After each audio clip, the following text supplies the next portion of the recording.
Welcome to the Creative Play and Podcast Network.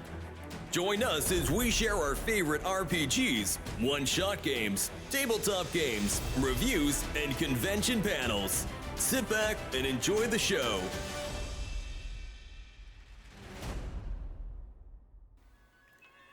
Hi, this is Kelly, aka Trixie from Ragnarok and Roll, a Scion to Ragnarok story, and Tilda Wimblewick from D&D Journey of the 5th Edition.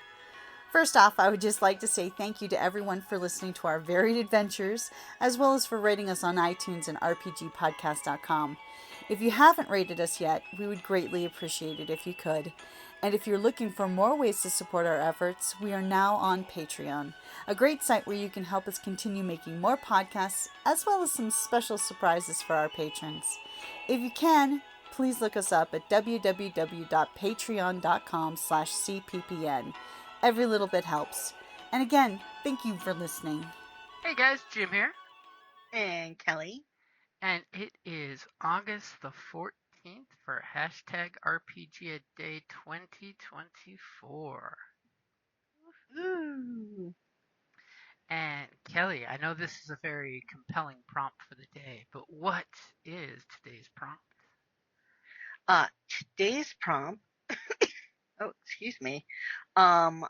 for the August the 14th is compelling characters. Bum, bum, bum.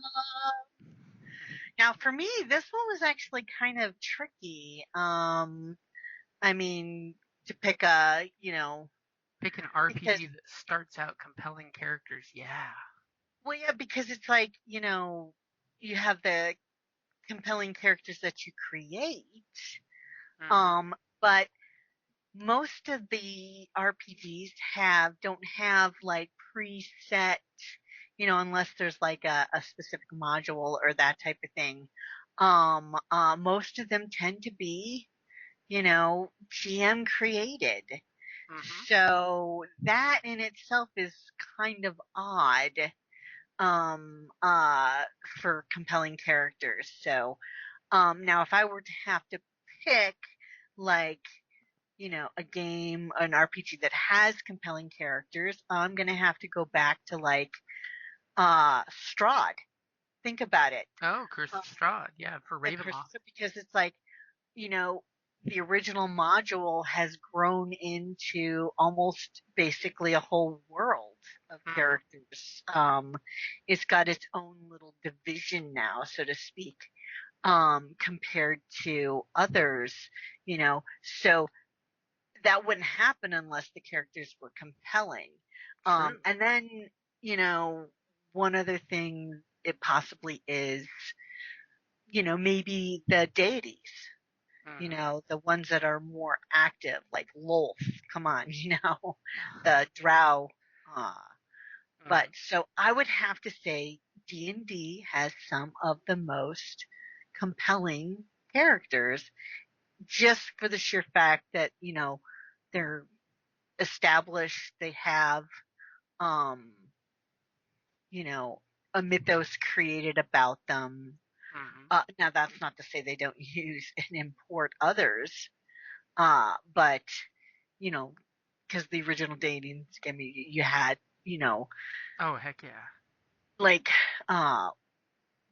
you could pantheons. I mean, some of them were real deities from, mythologies. Civilizations. Yeah. So, but then there's the compelling characters that you create.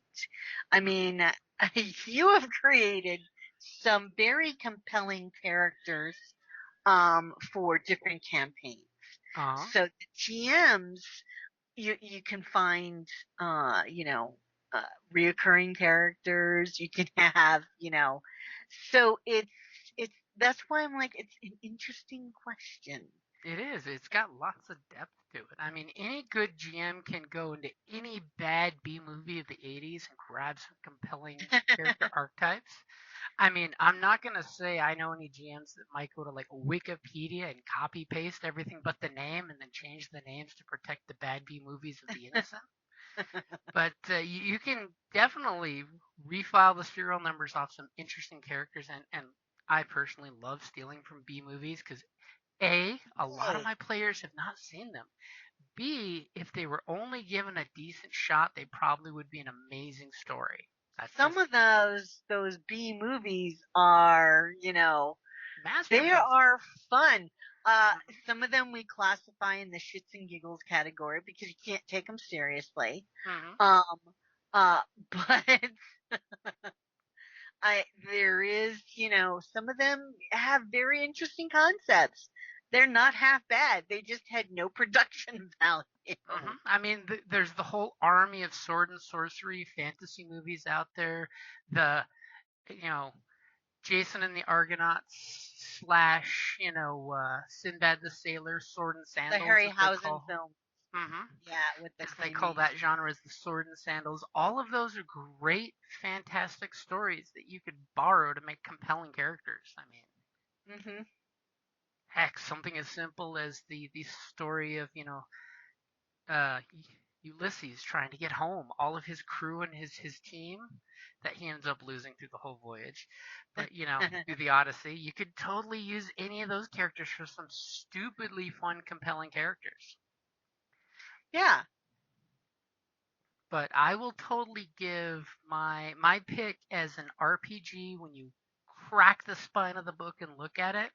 And it is totally not tainted by the fact I've been re-listening to the earlier seasons of their podcast lately. But I will say the old gods of the Appalachians. Ah. See, Because I have not played that you one. have not played that one. It's Cipher Systems, so it's one of Monty Cook's. That they had their podcast first, and then they decided to make an RPG out of their podcast because they have all these great, compelling characters, which it totally tells you why they're compelling characters because each season focuses on one or two major characters and a bunch of side characters.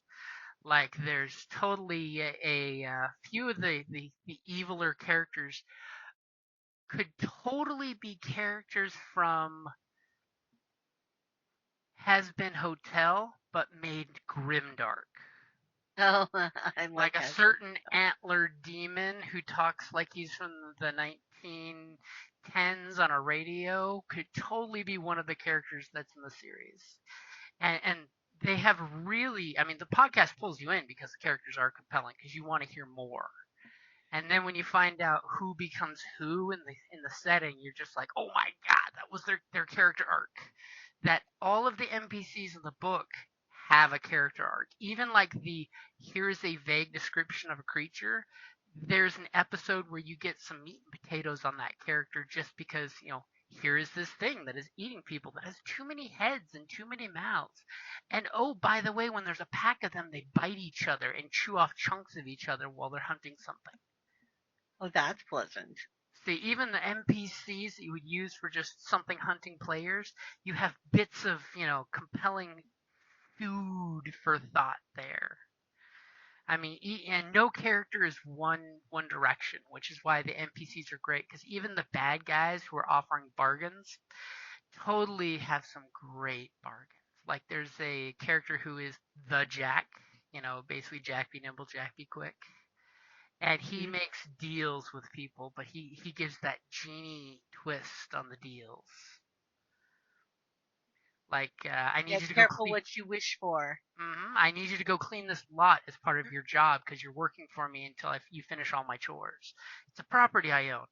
Well, Jack sends this good old boy to go clean the nettles and weeds and things out of a old farm lot.